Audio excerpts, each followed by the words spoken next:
The alley behind the old bakery in Branswick was calm that morning. The soft rustling of leaves and the occasional clink of metal from the bins filled the air. That's where I noticed her for the first time, a thin, worn tabby, her tired eyes observing a single kitten. The little one stumbled awkwardly through the shadows, and it was clear that the mother had sacrificed a lot just to keep him safe. I crouched behind a stack of crates, unsure whether to approach or remain still. Her gaze held me back. She wasn't trying to escape, but it didn't seem like she was asking for help either. The following day, I returned, this time with a can of wet food and a folded blanket in my bag. The bakery's back lot had a familiar smell of flour and rust. As I moved quietly around the broken pallet where I had seen her the previous day, I half expected them to be gone. But there she was, in the same spot, tail curled around her body, her eyes watching me closely. The kitten had somehow made it onto the lowest rung of a crooked wooden ladder, its large paws not quite in sync with its growing legs. I settled cross-legged a few feet away and opened the can slowly. The sound made her flinch, but she didn't flee, she merely paused. It was as if she had memories tied to the sound of metal.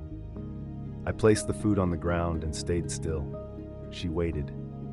After 5 minutes, I saw the kitten's nose twitch, its curiosity beginning to outweigh its caution. It wobbled toward the scent, making those innocent, high-pitched mews young animals often do. The mother didn't stop the kitten, but she also didn't follow. Her eyes remained fixed on me. I started calling her Mara and the kitten Lint, a fitting name since he always seemed to be covered in fluff and leaves.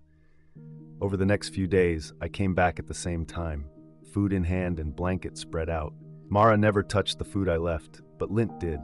He ate, he played, and once, he even fell asleep in my lap. For a moment, I thought, maybe this could work out. Mara, however, never drew closer. She didn't run away either. She simply observed. There was something unsettling about her silence, more so than if she had hissed at me. By the end of the first week, Lint had turned into a lively little creature, darting toward me whenever he heard my voice, purring so hard that he hiccuped. He would curl up in my arm, bat at my fingers, and even doze off by my boot. It was as if he had never known the world to be anything but kind.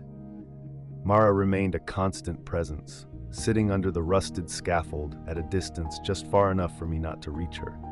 She didn't eat the food I left behind, yet occasionally I'd come back the next day to find the plate empty and small paw prints marking the dirt, suggesting she had been there all along. I couldn't say for sure it was her. It might have been a raccoon, or perhaps she only ate when no one was around. One day, I decided to bring my friend Claire along. She had more experience with feral animals than I did, so I hoped her perspective would help. As soon as Claire approached, Mara dashed up the scaffold and watched us from a distance, as if we had broken some unspoken agreement. Lint paused in his playful paw swipe, eyes fixed on her. "She's not gonna come over," Claire pointed out. "Not like he will." "Should we try trapping her?" I asked, not enjoying how that sounded. Claire shrugged. "It really depends. Are you trying to rescue both of them, or just the one who wants help?" That question struck me hard.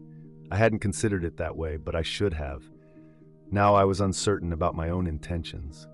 Early the next morning, I discovered a small patch of blood on the wooden pallet where Mara usually slept. Lint was nowhere to be found, nor was Mara. I crouched down, my heart racing, searching the alley as if it were a crime scene. I whispered their names, my hands trembling. 10 minutes later, Lint appeared, limping with a fresh scratch along his side. I scooped him into my arms, pressing him close as his little body shook. But he didn't cry, he just held on to me. Still, Mara was missing. I left out food and water and took Lint to the vet. He didn't need stitches, just a cleaning and some antibiotics. "It looks like a territorial swipe," the vet explained. "Could be from another stray or even from his mother. Sometimes, mothers can be aggressive when their kittens seek independence." That thought lingered in my mind. I didn't want to think Mara would harm her own kitten, but the timing worried me. Had Lint gotten too close to me? Was she trying to push him away? That night, I returned with Lint wrapped in a towel. He let out a weak chirp when he saw the alley. I set him down gently, and Mara emerged from the shadows, moving carefully with her eyes locked on me. I stepped back. She approached him and hissed. a low, sharp sound before she turned and vanished back into the scaffold. I picked Lint up again and realized something I hadn't fully acknowledged before. Maybe she didn't want him back. The night after her hiss echoed in my mind, I couldn't sleep. I lay in bed staring at the ceiling, listening to the slow tick of the clock above the kitchen sink and the occasional rustle of Lint stretching beside me, unaware of the growing divide in his story. Whenever I shut my eyes, I saw Mara again. She moved in that peculiar, weightless manner, a look in her eyes that wasn't curiosity or concern, but something deeper and more distant. When she glanced at him, then looked right through him towards me, a truth I had avoided became clear. That hiss didn't come from fear. It signified closure. It was her way of indicating that he was now in my care. Morning light did nothing to ease the heaviness in my chest. I wrapped Lint in a towel and took him down to the steps of the bakery, hoping the fresh air might clear my mind. He nestled comfortably in my arm, blinking at the cheerful chirping of the birds, his little paws twitching as if chasing after dreams. Just then, Claire arrived, her coat fluttering in the breeze, hands tucked into her pockets. She took one look at my face and stayed quiet for a moment. Finally, I spoke, my voice quiet and shaky, sharing my feeling that Mara had given him up. Claire didn't argue with me. Instead, she said, "Or maybe she thinks you've already taken him." The truth lingered between us, heavy and palpable. Lint quickly adjusted to life indoors, as if he had been waiting for this all along. He curled up in my arms, squeaked when I left the room, and chirped happily upon my return. Despite this, I found myself returning to the alley every evening. Mara was always there, sitting under the scaffold, her gaze intense, her body perfectly still. She didn't eat, flinch, or move closer. There was no anger, no pleading, just a sense of distance, like she was a figure behind glass, watching as what was once hers slipped away into a life she had no intention of following. That week, the rain came down hard, the sheets of water drenching the alley before I even turned the corner. I stood under my umbrella, staring at the makeshift shelter I had put together days ago. A cracked plastic crate turned sideways with a towel draped over the top, and one end weighed down by a brick. It was meant to be a temporary fix, a small gesture to show Mara she hadn't been forgotten. Now it sagged under the relentless downpour, one corner of the towel already torn loose, fluttering like a white flag of surrender. Mara wasn't where she usually sat. I called for her softly, even though I knew it wouldn't matter. She had never responded to her name. Still, I tried. Just then, I caught a glimpse of her eyes, just the eyes, low to the ground, shining from beneath a gap in the scaffold. She was dry and tucked away, still alone. I took a deep breath, feeling both a sense of relief and an underlying restlessness. As I crouched in the alley, Mr. Halvers, the bakery owner, stepped out from the back. He glanced at the damp shelter I had set up, then looked at me with a mix of concern and wariness. "You can't keep feeding them here," he said, his tone firm yet gentle. "One cat becomes 5, then 10. Customers start to complain. You understand." Part of me wanted to argue, to explain that it wasn't quite like that. But I held back, knowing how it must look from his perspective. Me, soaked and sitting in an alley, talking to a shadow that wouldn't even approach. That night, I sat on the floor with Lint, the only light coming from the street lamp outside, casting flickering golden shadows with every gust of wind. He nestled close, resting one paw softly on my wrist while the other twitched as he dreamed. I observed the gentle rise and fall of his little chest and found myself wondering if he remembered her. Did he still think of her, or was he beginning to forget? That thought stirred something inside me, for I hadn't forgotten her, not in the least. A part of me considered returning to that alley with a trap, trying to bring Mara in and offer her safety, even if it meant she would resist. But another, quieter voice whispered that maybe she didn't want saving. Perhaps all she needed was space. I found myself at an uncertain crossroads. Was I truly helping her by staying nearby, or was I hurting her by not letting go? Lint's gentle purring filled the quiet room, and I rested my hand on his back, my heart swaying between two lives that would never reunite. By the 8th day, the alley felt different. It wasn't anything I could point to, no broken glass or signs of trouble, but there was a change in the air, a heaviness in the silence. The food I'd left was untouched for the second night, and the towel in the crate was barely moved, damp but undisturbed. The familiar scent of cat had shifted too. It now carried hints of mildew, as if the essence of presence had faded away. That evening, I waited longer than usual. The street lamps flickered to life above, casting soft circles on the puddled concrete. The bakery was closed, and the alley stood empty.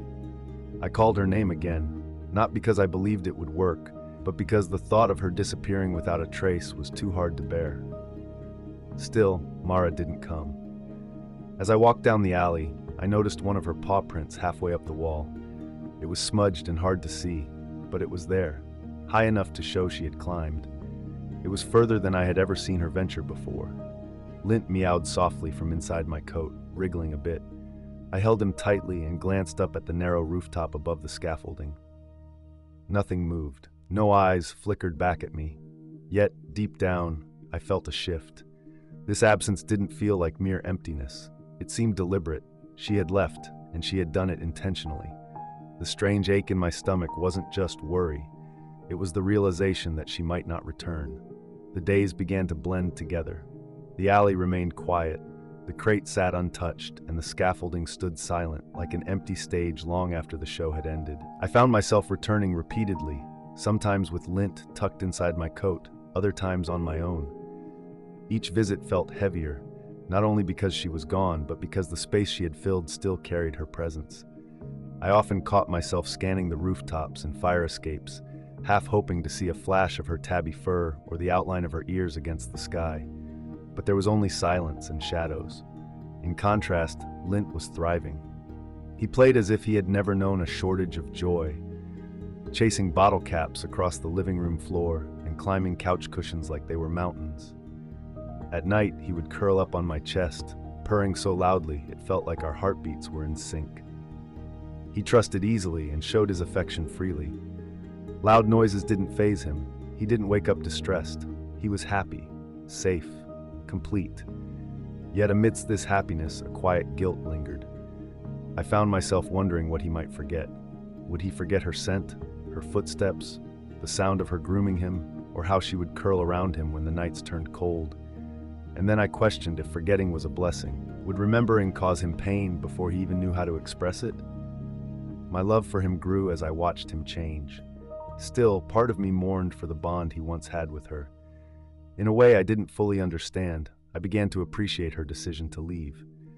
Staying would have been the easier choice, but somehow she seemed to know what was best for both of us. It was a Tuesday when Claire called me. I hadn't seen her in several days. She asked if I had made a decision about Lint, her tone neutral but cautious, as if she suspected I hadn't. I replied that I didn't feel the need to decide just yet. Lint was safe, he was growing, and he was now part of my life. But there was a long pause before she continued. The shelter reached out again. They're holding a spot for him, but not for long. I ended the call, my heart racing, and a wave of frustration washed over me like a flickering flame. It wasn't Claire I was upset with. It was the timing. The pressure to make a choice when everything had simply been flowing until now. Later that night, as I cleaned Lint's food bowl and felt the cool tiles beneath my bare feet, I noticed him gazing out the window. His little face pressed against the glass, eyes locked onto something invisible to me. Maybe it was just the trees dancing in the wind. Maybe it was nothing at all. But the way he held himself, ears perked, tail flicking once before settling, moved me deeply. He still belonged to something nameless, and I began to wonder if I truly had the right to keep him here.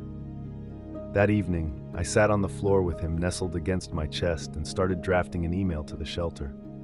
I didn't send it. Instead, I let the words linger, hoping for a sign, for her, or for the clarity I was beginning to doubt would ever arrive.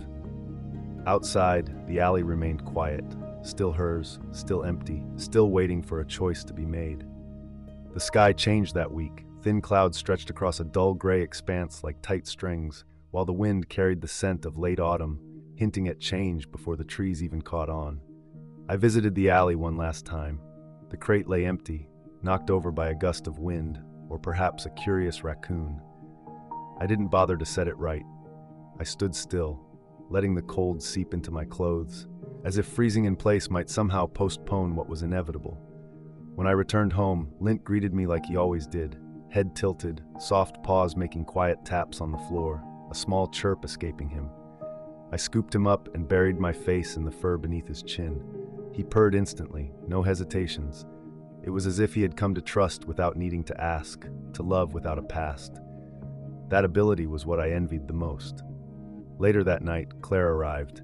She stood in my kitchen, a pile of blankets in one arm, and an expression that conveyed she understood the fragility of the moment.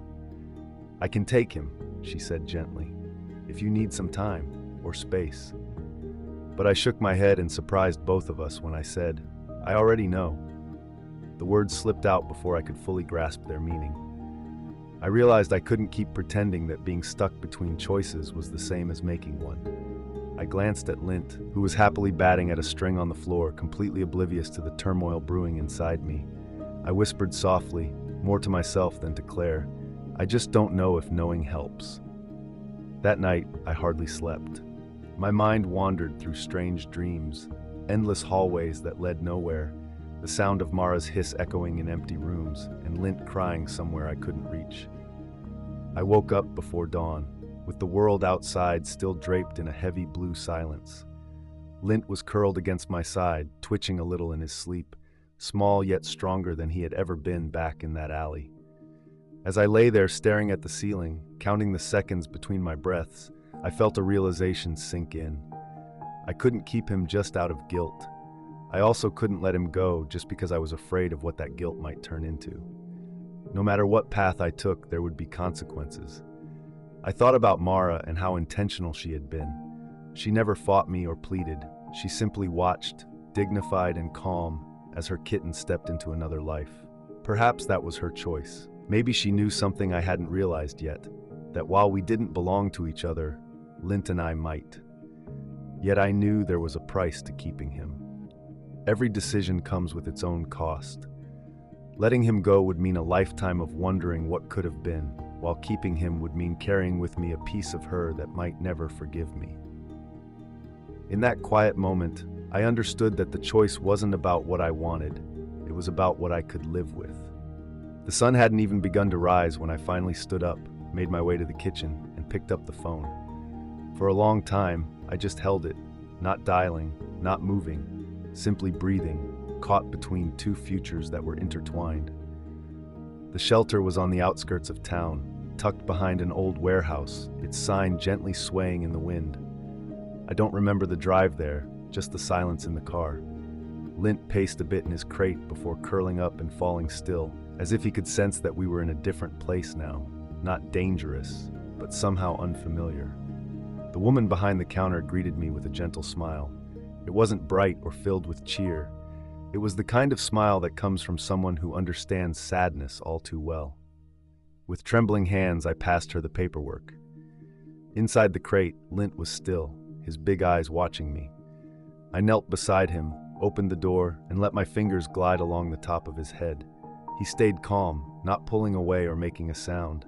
But as he pressed his face into my palm, I felt my determination waver, and it stung. The woman stepped closer.